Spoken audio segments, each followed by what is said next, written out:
Hello friends, वेदना stories में आपका स्वागत है। मेरी आज की कहानी है मां ने किया बेटी के खिलाफ मुकदमा। अदालत में आज बहुत ज्यादा भीड़ थी। लोग कुटुंब में खुसर फुसर कर रहे थे। सबके जुबान पर एक ही सवाल था कि शहर के नामी व्यापारी रमेश बाबू की माताजी ने उन पर मुकदमा क्यों किया है। ऐसी क्या वजह हो गई कि सब कुछ होते हुए, हर सुख सुविधा होते हुए भी क्यों एक माँ को अपने बेटे पर मुकदमा करने की जरूरत पड़ी। जरूर रमेश बाबू माँ को सताते होंगे, वरना कोई भी माँ अपने बेटे के खिलाफ मुकदमा क्यों करती। जैसे जैसे समय बीतता जा रहा था, भीड़ भी बढ़ती जा रही थी और साथ ही बढ़ रहा था शोर। तभी जज साहब का आगमन हुआ और ऑर्डर ऑर्डर की आवाज गूंजने लगी। उस आवाज की गूंज से ही सब शांत हो गए। केस की जिरह शुरू हुई। दोनों पक्ष के वकीलों ने अपना पक्ष रखा और रमेश बाबू की माताजी शांति देवी को कटघरे में हाजिर होने का ऐलान हुआ। एक सभ्य सी औरत अपनी कुर्सी से उठकर कटघरे की तरफ बढ़ने लगी। यही कोई 70 साल की महिला थी। सफेद साड़ी सलीके से पहनी हुई थी, गोरा रंग जिस पर बुढ़ापे के साथ साथ लाचारी के निशान भी थे। हाँ तो माताजी, क्या वजह है जो आपने अपने बेटे पर यह मुकदमा किया है? जज ने महिला को देख सवाल किया। जज साहब, मैंने अपने पति की मौत के बाद अपने बेटे की परवरिश अकेले की है। पति का व्यापार भी संभाला, पर अपने बेटे को जरा कष्ट नहीं होने दिया। किंतु मेरे बेटे का कहना है वो तो मेरा फर्ज था, हर माँ करती है। ये तो मैंने क्या खास किया? शांति देवी बोली। हाँ तो जज साहब, मैंने क्या गलत कहा? हर माँ बाप अपने बच्चों के लिए सब करते हैं, पर कोई भी अपने बच्चों को कोर्ट में नहीं घसीटते। सामने के कटघरे में खड़े रमेश बाबू बोले। माताजी, आप अपनी जगह ठीक हैं और आपके बेटे अपनी जगह पर। आपने ये मुकदमा क्यों किया है? क्या आपका बेटा आपको घर से निकाल रहा है या आपको खाना नहीं देता? क्या वजह है इस मुकदमे की और आप कोर्ट से क्या चाहती हैं? जज ने शांति देवी से सवाल किया। जज साहब, क्या घर में रखना और समय से खाना देना काफी होता है? क्या इससे एक माँ का घर चुप जाता है? जवाब देने की जगह शांति देवी ने जज से ही सवाल किया। माताजी, आप बताइए तो, आप चाहती क्या है? जज परेशान हो बोला। जज साहब, मैं चाहती हूँ एक माँ के रूप में मैंने जो भी अपने बेटे के लिए किया, उसके जन्म से ले उसे काबिल बनाने तक मेरा बेटा उस कर्ज को उतार दे। शांति देवी ने शांति से जवाब दिया। अदालत में खुसुर फुसुर फिर से शुरू हो गई। अब हर कोई शांति देवी को दोषी बता रहा था। भला कोई माँ अपने बेटे की परवरिश की कीमत मांगती है? कैसी माँ है ये? ठीक है, मैं कीमत देने को तैयार हूँ। आप दाम बोलिए। ये बात आप मुझसे घर पर भी बोल देती। यहाँ कोर्ट में ये सब ड्रामे करने की क्या जरूरत थी? बोलिए, कितने का चेक काटूं? रमेश बाबू अपनी जेब से चेकबुक निकालते हुए बोले। जज साहब, मेरा बेटा हिसाब किताब का बहुत पक्का है और आप इतने बड़े आदमी, मुझे पता है आप दोनों मेरे साथ नाइंसाफी नहीं करोगे। मेरा बेटा जब होने वाला था तब मुझे बहुत सी परेशानियां हुई। डॉक्टर ने तो गर्भ गिराने तक को बोल दिया था, पर मैंने अपनी जान पर खेल इसे जन्म दिया। ये दूसरे बच्चों से हर चीज में कमजोर था, इसीलिए इसका कोई दोस्त नहीं बनता था। मैं इसकी दोस्त बनी। इसकी परवरिश में कोई कमी न रह जाए, इसलिए मैंने और मेरे पति ने दूसरे बच्चे का ख्याल भी छोड़ दिया। ये अपनी कक्षा में बहुत कमजोर था। इसे घंटों घर में सिखाती पढ़ाती थी। मैंने बिना झुठलाए इसकी परेशानियां बार बार दूर करती थी। मैं ये काफी बड़ा होने के बाद भी बिस्तर गीला कर देता था। मेरे पति झुंझला जाते थे तो मैंने इसे लेकर अलग कमरे में सोना शुरू कर दिया। सारी सारी रात इसे इधर उधर करती थी कि ये गीला न रहे। धीरे धीरे ये बाकी बच्चों की तरह सामान्य होने लगा। पर तभी मेरे पति की मृत्यु हो गई। उनका व्यापार डूबने लगा। तब अपने जेवर बेच व्यापार संभाला। साथ ही इस पर भी पूरा ध्यान रखा जिससे ये वापस न पिछड़ जाए। लोगों ने मुझे दूसरी शादी का सुझाव दिया, ये बोल कि एक औरत के लिए अकेली जिंदगी काटनी बहुत मुश्किल है। कुछ रिश्ते भी आए, पर मेरा बेटा मुझे एक पल नहीं छोड़ता था। मैं कैसे इसके लिए दूसरा पिता ला सकती थी? ये बोल शांति देवी रुक गई। उनकी सांस फूलने लगी। उनके वकील ने उन्हें पानी पिला सामान्य किया।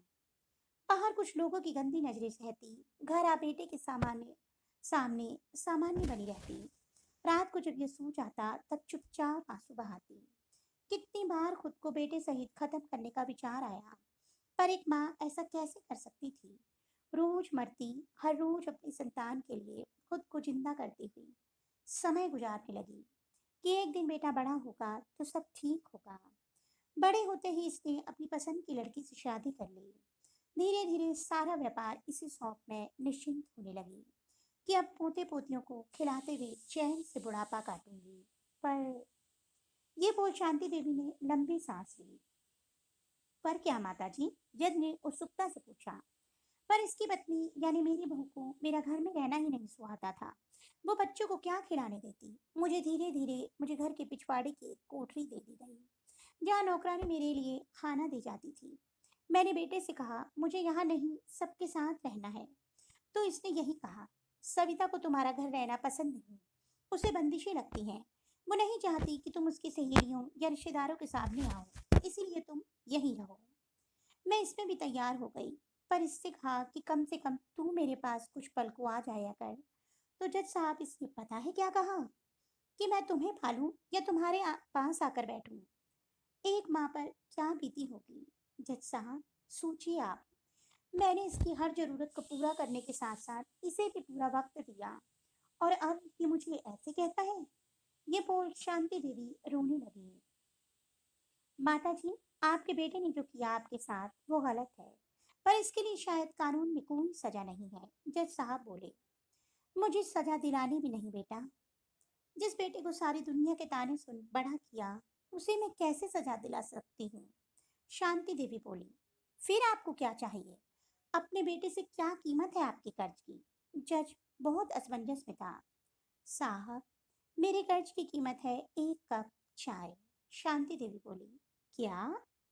जज के साथ साथ रमेश बाबू और अदालत में मौजूद सभी लोगों की आंखें आश्चर्य से फैल गई। सबके जुबान पर एक बात थी, ये कैसा मुकदमा है जिसमें एक माँ ने अपने बेटे से एक कप चाय मांगी है? हाँ साहब, मैं चाहती हूँ रोज सुबह मेरा बेटा मुझे चाय देकर जाए, काम वाली नहीं। शांति देवी नम आंखों से बोली। पर इससे आपको क्या हासिल होगा? जज आश्चर्य से बोला। जज साहब, एक माँ कैसे बताए उसे उस एक कप चाय से कितना सुकून मिलेगा जो उसका बेटा उसे आकर पिलाएगा।